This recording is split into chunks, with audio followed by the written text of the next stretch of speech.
The orbital station Harmony's edge glittered against the blackness of space. Its smooth silver arches a fragile bridge between Earth and the looming Zenthari warships. The alien vessels hung like jagged teeth, their obsidian hulls drinking in the sunlight they now claimed to own. Inside the station's central chamber, Ambassador Lyra Kale straightened her jacket, the United Earth insignia bright against the dark fabric. "You can't be serious," she said, her voice cutting through the hum of holographic displays. The energy meters flickered around them, each one tracking the sunlight that dared to touch Earth's surface. High Overseer Shilth thus tilted his elongated head, his four-pupil, less eyes reflecting the data streams. His voice emerged from a vocal modulator, smooth and condescending. "The stellar consumption accord is quite serious, Ambassador. All species under Federation jurisdiction pay for the energy they consume." Captain Elias Voss, standing rigid at Kale's side, clenched his jaw. His uniform bore the insignia of the Sunflare, Earth's newest solar cruiser. "Consume. You're charging us for sunlight." Shilth's thin lips curled. "Your primitive species burns energy without thought. You do not harness. You do not refine. You waste." One clawed hand gestured to the holograms. "This tax ensures balance. Those who cannot use energy efficiently must pay for the privilege of its existence." Kale stepped forward, her heels clicking against the polished floor. "Earth's biosphere requires sunlight. You're taxing the very thing that keeps our people alive. Then pay," Shilthus said simply. "Or adapt." A murmur rippled through the human delegation. Voss's fingers twitched toward the sidearm at his hip, but Kale shot him a warning glance. She forced her voice to remain steady. "The Dominion has no right to claim ownership of a star." Shilthus laughed, a sound like grinding metal. "Rights are granted by power, Ambassador, and the Zenthari Dominion has power." He leaned closer, his breath carrying the scent of ozone. "Your species is young, weak. You barely understand the energy you squander. The tax is mercy." Voss couldn't stay silent any longer. "Mercy, you're holding our planet hostage." The Overseer's amusement didn't waver. "Call it what you will. The terms are clear. 1 million terajoules per Earth cycle." Or, he tapped a command into his wrist console. The holograms shifted, showing Earth's surface, followed by the creeping shadow of Dominion projectors sliding into place. "We can enforce collection." Kale's stomach twisted.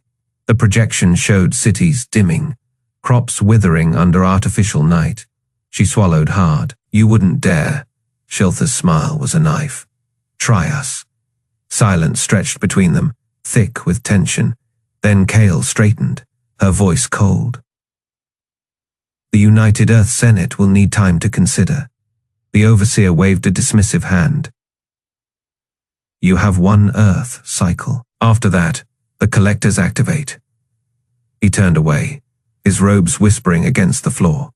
"And Ambassador, don't waste our generosity." As the Zenthari delegation retreated, Voss exhaled sharply. "They're bluffing. They have to be." Kale stared at the holograms, at the shadow creeping over her home. "No," she murmured, "they're not." The energy meters flickered again, tallying up the sunlight Earth had no right to claim. Shilthus's final words echoed in the chamber. "You burn what you do not earn. Pay or be eclipsed." The first shadows fell at noon.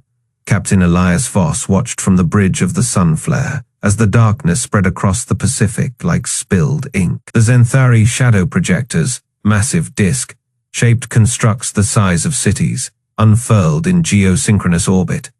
Their black surfaces drank the sunlight greedily. "Report," Voss said, his voice tight. Commander Jax Rook didn't look up from his console. 70% solar reduction over North America. Europe's down to twilight levels. The Dominion's calling it a temporary adjustment until we comply with the tax.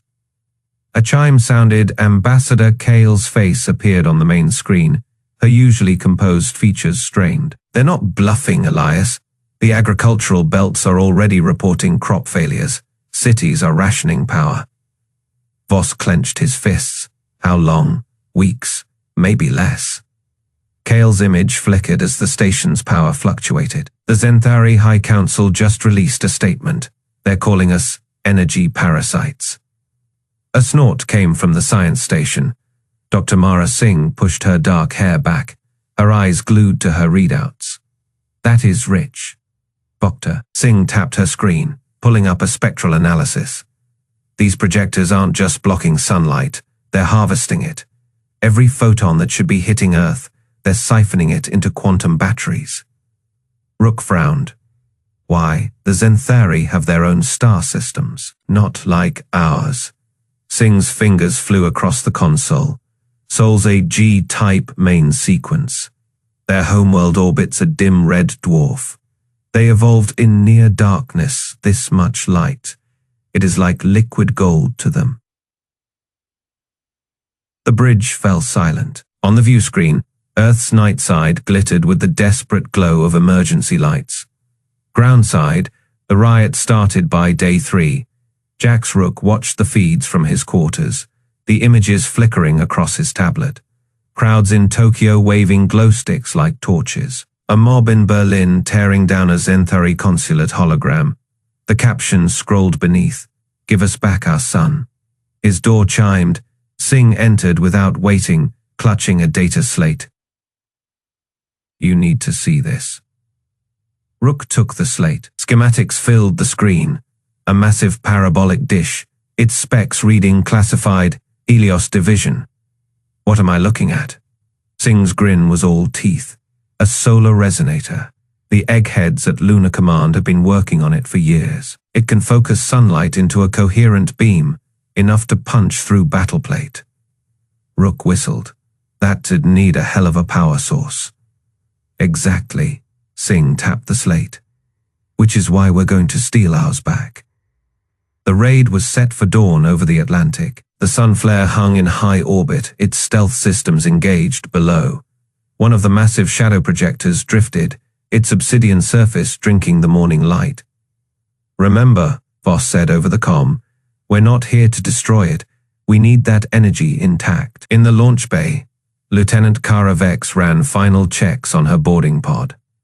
The craft was little more than a cockpit wrapped in heat. Resistant foam, perfect for sticking to the projector's surface without triggering alarms. "Ready to go solar fishing," she muttered. The pod launched. For 3 terrifying minutes, Vex rode the unpowered craft like a bullet, her trajectory calculated to the millimeter. The shadow projector loomed. Its surface so dark it seemed to swallow space itself. Impact magnetic clamps engaged. Vex exhaled as her pod stuck fast to the projector's hull. Outside, the void was eerily silent. No stars, no sun, just the infinite black of the Zenthari's stolen light. "Package delivered," she whispered, a click in her earpiece. Singh's voice, "Initiate siphon sequence." Vex pulled a modified mining laser from her pack. The tool hummed as she pressed it against the projector's surface. Deep inside the machine, something screamed, a sound like tearing metal. "Ah, Doc, is it supposed to do that?" Singh's reply was giddy.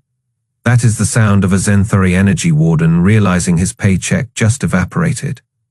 A klaxon blared. The projector shuddered. Through her pod's tiny window, Vex saw tendrils of golden light erupt from the machine's seams, like sunlight bleeding from a wound. A new voice crackled over the comm, deep, furious, and distinctly not human.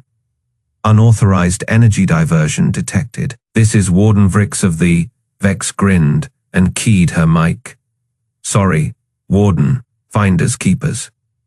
The siphon flared. A river of stolen sunlight arced across the void, streaming toward the waiting Helios spike on the lunar surface. Somewhere in the darkness, the Zenthari learned a terrible truth.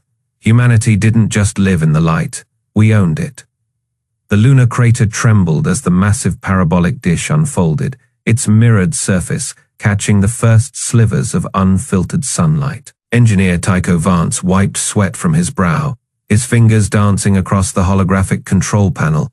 The readouts flickered, power levels climbing, but not fast enough. "Admiral on deck," someone shouted. Admiral Ryland Holt strode into the control bunker, his boots kicking up moon dust. his eyes locked onto the dish, the Helios spike, its frame humming with barely contained energy. Status report, Vance. Tycho didn't look up. Shield harmonics are stable, but we're still under threshold. We need more. Holt's jaw tightened.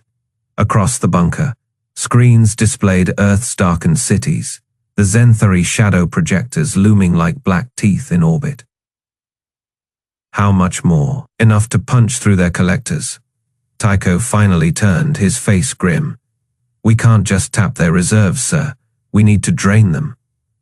A silence settled over the bunker. The Helios spike wasn't just a weapon. It was a scalpel, a way to carve open the Zenthari's own stockpiles and turn their stolen sunlight against them. But it needed fuel. Holt exhaled. Then we take it. Deep in the lunar warrens, Dr. Mara Singh adjusted her goggles, the glow of her workstation casting sharp shadows across her face. Data streams scrolled past energy signatures, shield frequencies, the exact quantum resonance of Zenthari photonic storage. You're sure about this? Commander Jax Rook leaned against the doorway, arms crossed. Mara didn't pause. They're not just blocking sunlight. They're compressing it, storing it in quantum-locked matrices. She tapped a screen, pulling up a schematic of a Zenthari collector station.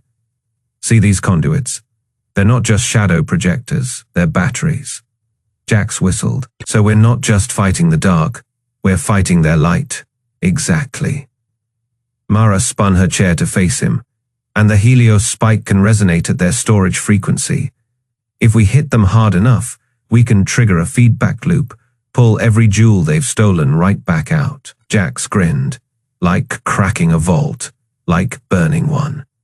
The USN Sunflare hung in the void, its stealth coating rendering it nearly invisible against the black. Captain Elias Voss watched the Zenthari collector station on the main display, a monstrous mirrored sphere, its surface rippling with contained energy.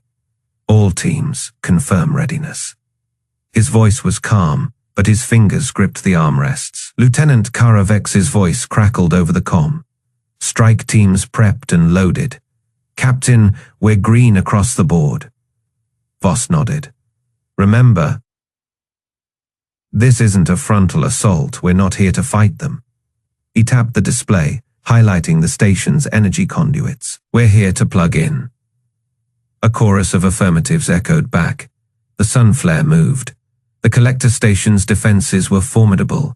Layered shields, automated drones, patrol ships circling like vultures. But the Zenthari had never accounted for this. Kara's strike team slipped through the sensor blind spots, their mag boots clamping onto the station's mirrored hull. The Sunflare had delivered them right to the doorstep, its stealth systems holding just long enough. Conduit access in 3-2. Kara's fingers flew over her wrist pad. The hull panel beneath her feet hissed open, revealing a pulsing golden core, the heart of the station's energy storage. Her team didn't hesitate. They slammed the Helios spike's resonance taps into the conduit, the devices locking into place with a thunk. Connection established, one of the engineers shouted. Kara grinned. Initiate siphon.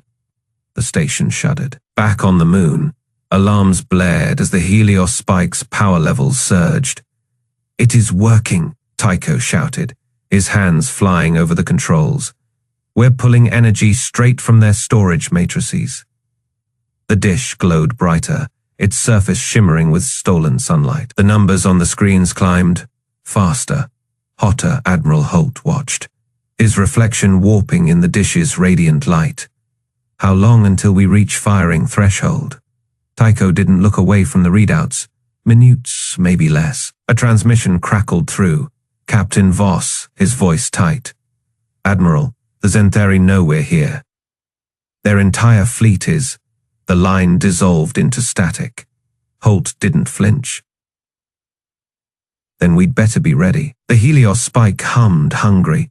On the collector station, Kara's team braced as the Zenthari counterattack began. The station's internal defenses activated energy tendrils lashing out, drones swarming. Hold the line, Kara barked. Her rifle spitting plasma, the resonance taps had to stay connected. Every second counted. A Zenthari energy warden, Vrix, materialized from the chaos, his armored form crackling with barely contained fury. "You vermin, do you have any idea what your Kara shot him in the face?" Vrix staggered, his helmet smoking. "You can't. That is our energy." Kara ejected the spent cartridge, reloading with a snick. "Correction." She leveled the rifle. "It is ours." The station screamed as the Helios spike drank deep. In the lunar bunker, the final threshold was crossed. "Firing solution locked," Tycho shouted. Admiral Holt didn't hesitate. Fire, the Helios spike unleashed. A beam of pure, reclaimed sunlight lanced into the void, a spear of vengeance forged from stolen light. It struck the Zenthari fleet like judgment, their photonic shields overloading in a chain reaction of explosions. Holt watched the displays, the light reflecting in his eyes. "We don't need their mercy," he murmured. "We'll take our light back." The galaxy burned. Lieutenant Kara Vex adjusted her harness as the US and Sunflare shuddered through another microjump. The stealth frigate's hull shimmered with adaptive camouflage, its surface drinking in stray photons to remain invisible to Zenthari sensors. Through her cockpit display, the massive collector station loomed like a black jewel against the stars, its mirrored surface greedily swallowing sunlight from Sol. "Approaching primary target," Commander Rook's voice crackled in her ear. "Remember, we need at least 12 minutes of direct contact for the siphon to work."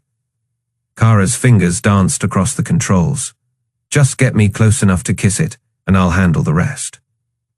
Behind her, the Sunflare's cargo bay hummed with activity. Engineers scrambled around the massive solar siphon, a jury-rigged monstrosity of human ingenuity.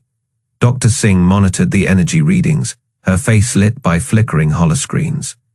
"Their storage capacity is staggering," she murmured. "They've been hoarding enough concentrated sunlight to power our cities for decades."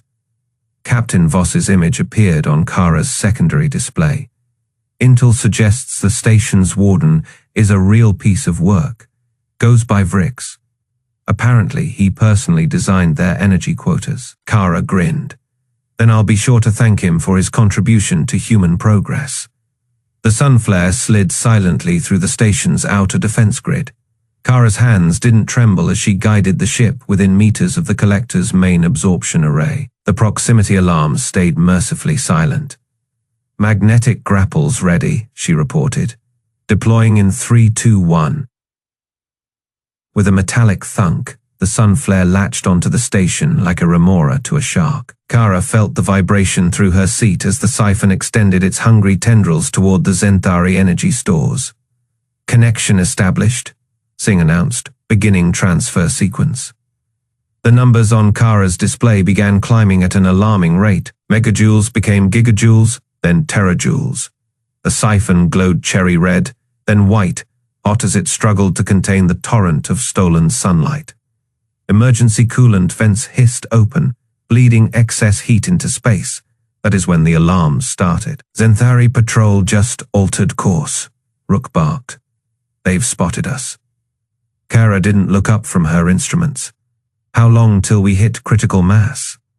8 more minutes, Singh said, her voice tight. The Sunflare shuddered as the first energy bolts glanced off its shields.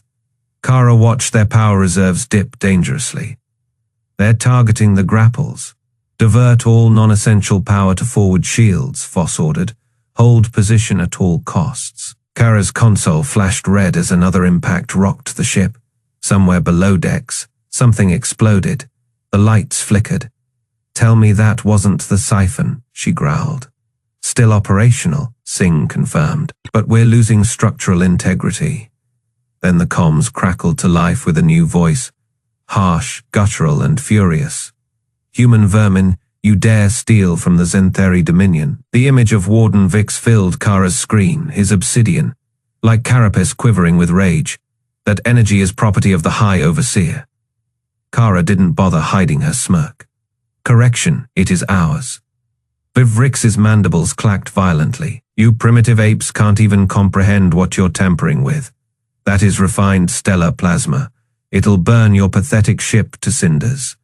5 minutes, Singh whispered. Another direct hit. Kara's harness bit into her shoulders, as the sun flare lurched violently. Warning klaxons wailed through the ship. "Shields at 20%, Rook reported. Voss's voice cut through the chaos. "Lieutenant, if we don't pull out now, we stay," Kara said through gritted teeth. "We finish this." Brix's image sneered at her. "Your defiance is amusing. When your ship is drifting wreckage, I'll personally—" Kara muted him. "Annoying little bug, isn't he?" The siphon began to pulse rhythmically, its containment field straining under the energy load. 3 minutes, Singh said. "But we're approaching critical stress levels." Outside, the collector station's smooth surface began to ripple like disturbed mercury. The Zenthari patrol ships redoubled their attacks, their weapons fire now joined by the station's own defensive batteries. Kara's console lit up with damage reports, breaches on decks 3 through 7, life support failing in the aft sections. 1 minute, Singh shouted. The sun flare groaned like a dying beast. Kara's fingers flew across the controls, rerouting power from every non-vital system to keep the grapples intact. The ship trembled violently as another explosion rocked the engineering section. "Transfer complete," Singh cried. "Disengaging now." Kara hit the release sequence. The grapples detached with a bone, jarring jerk, sending the sun flare spinning away from the station. Alarms blared as the ship tumbled through space, its systems failing one by one.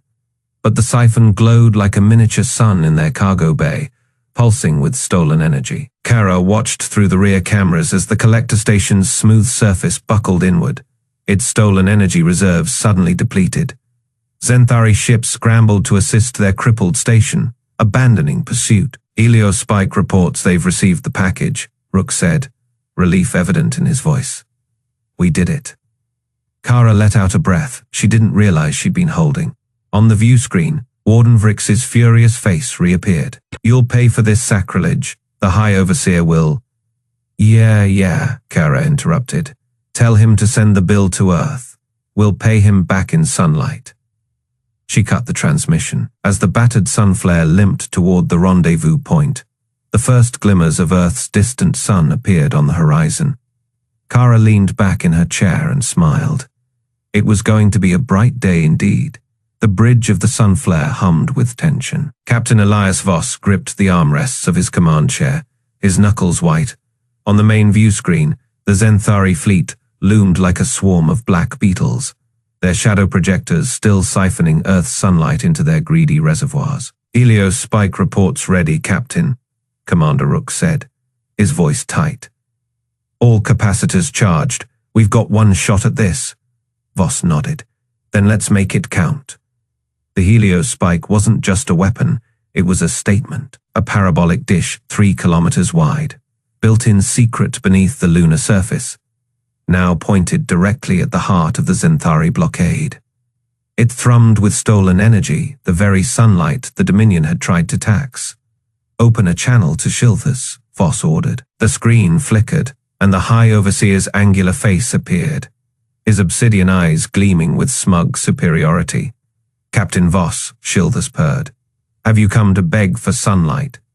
Voss leaned forward. "No, I've come to return yours." He cut the transmission before Shilthus could reply. Fire. The Helios Spike unleashed hell, a beam of pure concentrated sunlight, terawatts of energy harvested from the Zenthari's own shadow projectors, lanced across the void. It struck the lead Dominion battleship, the Eclipse's Maw, and for a split second, nothing happened. Then the ship's photonic shields flared white, hot before overloading in a catastrophic cascade. The Maw didn't explode. It dissolved, its dark hull vaporizing under the unfiltered fury of a star. The beam didn't stop there. It punched through to the next ship, and the next, a chain reaction of solar annihilation, ripping through the Zenthari formation. On the Sunflare's bridge, the crew shielded their eyes as the view screen auto-dimmed. Direct hit on their command carrier. Lieutenant Vex shouted, "Their flagship's shields are buckling." Voss watched as the veil of twilight, Shilthus' personal vessel, shuddered under the assault. The Zenthari had evolved in the dim light of a red dwarf, their eyes, their technology, Even their biology couldn't handle the full spectrum of Earth's sun. Inside the Twilight's command chamber, Shiltha screamed as the light poured in.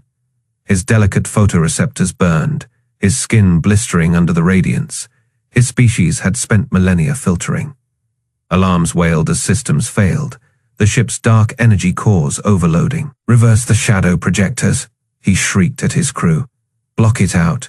But it was too late. The Helios spike had tapped into the entire network, every projector, every storage array.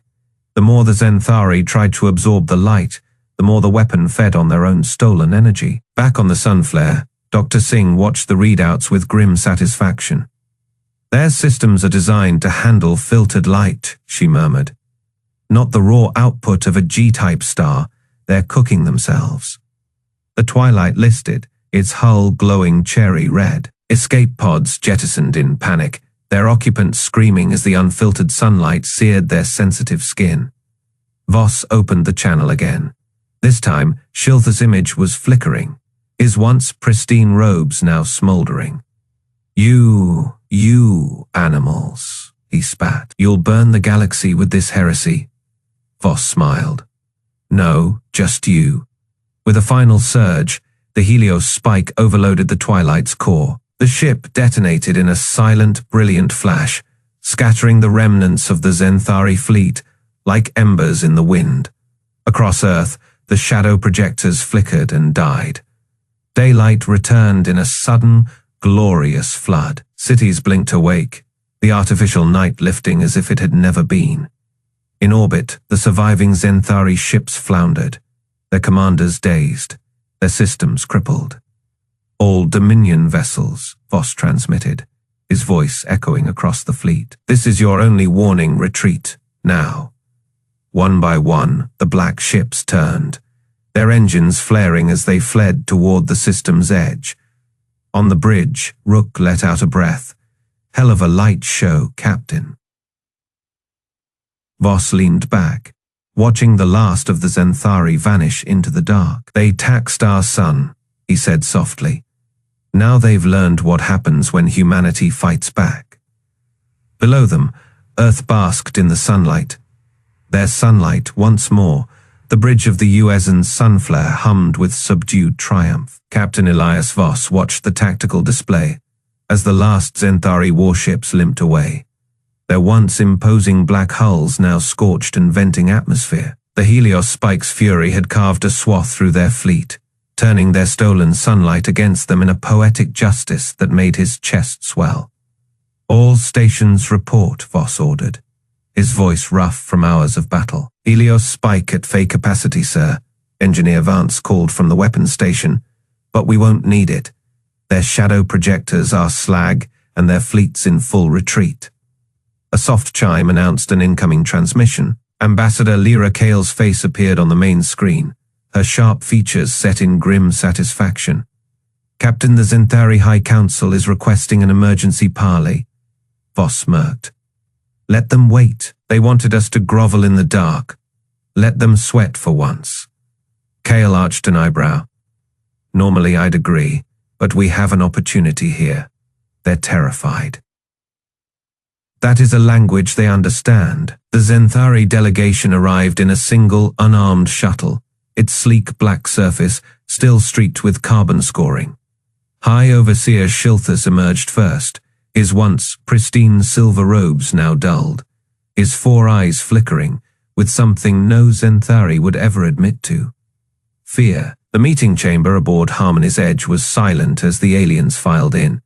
Ambassador Kale stood at the head of the table, flanked by Captain Voss and Admiral Holt. The humans didn't sit. Shilthas' voice was strained.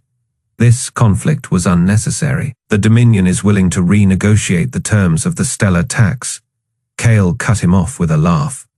"Negotiate? You blocked our sun. You starved our people. And now you want to talk." One of the other Zenthari, a younger delegate with trembling mandibles, spoke up. "You don't understand. Our species evolved in a dim system. We need controlled light. Your star is too volatile." Admiral Holt slammed a fist on the table. "And that's our problem. You don't get to tax a sun, Shilthus. It's not yours. The High Overseer's frills flattened against his neck. What do you want, then? Kale leaned forward, her voice icy. First, the so-called stellar tax is abolished permanently. Second, every joule of sunlight you stole is returned, with interest. And third, she smiled, the Dominion will publicly acknowledge that humanity's right to its own star is absolute. Shilthus hissed. You ask too much. Voss crossed his arms. No, we're being generous. Because if you refuse, he nodded to the viewport where the Helios spike glowed ominously in lunar orbit. We still have enough juice for one more shot. And I'd love to see how your homeworld handles direct sunlight. The chamber fell deathly quiet. The younger Zenthari delegate's mandibles clacked in distress. Shilthus closed his eyes. Agreed. Kale didn't blink. Say it properly. The High Overseer's voice was barely audible. The Zenthari Dominion rescinds all claim to Soul's energy. Henceforth, humanity's access to its star is unrestricted. Admiral Holt grinned. Good. Now get the hell off our station. As the Zenthari shuffled out defeated, Captain Voss exhaled sharply. That could have gone worse. Kale watched the retreating aliens, her expression unreadable. They'll try again, maybe not with sunlight, but they'll find another way to test us. Voss shrugged. Let them. We've got a whole arsenal of surprises now. Outside, Earth's surface glittered as the last of the shadow projectors deactivated. Sunlight, their sunlight, flooded the planet again. Brighter than ever, on the streets below, people raised their faces to the sky, cheering. Somewhere in the crowd, a child laughed, holding up a small solar-powered toy. It whirred to life in the light. For the first time in months, the future looked bright. The orbital rings of Earth shimmered like a celestial crown, their mirrored surfaces drinking in the unfiltered light of the sun. Dr. Mara Singh floated in the observation deck of the newly christened Helios Prime Station, watching as teams of engineers calibrated the massive solar harvesters. Below, the blue-green marble of Earth basked in golden daylight once more, brighter now than before the Zenthari had tried to steal it. A young cadet barely out of the academy hovered nervously at her side. His name was Eli Carter, and his uniform still had the crisp, unweathered look of someone who hadn't yet seen real combat. He clutched a datapad, fingers tapping restlessly against the screen. Dr. Singh? He asked, voice tinged with awe. Is it true the Zenthari surrendered? Mara smirked, not taking her eyes off the planet below. Oh, they didn't just surrender, cadet, they begged. Eli's eyes widened. But their fleet was supposed to be invincible. Photonic shields, energy absorption, all of it. That's what they thought, Mara said, finally turning to face him. But they forgot one thing. What? She tapped the glass, pointing at the sun. They evolved in the dim light of a red dwarf. They've spent their entire history hoarding energy, rationing it, treating it like something rare and precious. A slow, fierce grin spread across her face. But humanity, we live in the light, we thrive in it, and when someone tries to take it from us. She nodded toward the nearest harvester, its panels humming as they channeled raw solar fury into the station's capacitors. We turn it into a weapon. Eli swallowed hard, staring at the network of orbital platforms now encircling Earth. So what happens now? Now Mara crossed her arms. Now the galaxy learns, no one taxes our sunlight, no one blocks our skies, and if they're stupid enough to try, she jerked her chin toward the distant glint of the Helios spike, dormant but ready. We remind them what happens when humanity fights back. A chime sounded from Eli's datapad. He glanced down, then blinked in surprise. The Admiralty's already drafting new deployment orders. They're calling it the Solar Defense Initiative. Mara snorted. Defense? Is that what we're calling it now? Eli scrolled further, then hesitated. There's more. The Zenthari aren't the only ones with energy-based tech. The Velnari Collective just announced new restrictions on unregulated stellar consumption. Mara's smile turned razor sharp. Let me guess, they want to charge us for using our own sun. Eli nodded. She pushed off from the observation window, floating toward the command console. Then I guess we'd better start work on Helios Spike II. Eli hurried after her. You're serious, Deadly. Mara brought up a star chart, the holographic display flickering to life. It showed Earth, the inner colonies, and beyond, the vast glittering sprawl of known space. The Zenthari thought they could bully us into submission. They learned the hard way the Velnari. She zoomed in on their territory, a cluster of systems marked in cold blue. They'll learn faster. Eli stared at the map, then at the harvesters outside, then back at Mara. A slow, fierce understanding dawned in his eyes. So, what's next? Mara leaned in, her voice dropping to a conspiratorial whisper. Next, Cadet, we make sure the whole galaxy knows. She tapped the star chart, sending ripples through the hologram. Humanity doesn't just survive in the light, we command it. Outside, the harvesters hummed louder, their panels aligning as they drank in the sun's fury. Somewhere beyond the orbit of Mars, the Helios Spike waited, silent, patient, and hungry. Eli grinned. Which empire tries to tax us next? Mara's answering smile was all teeth. Let's find out.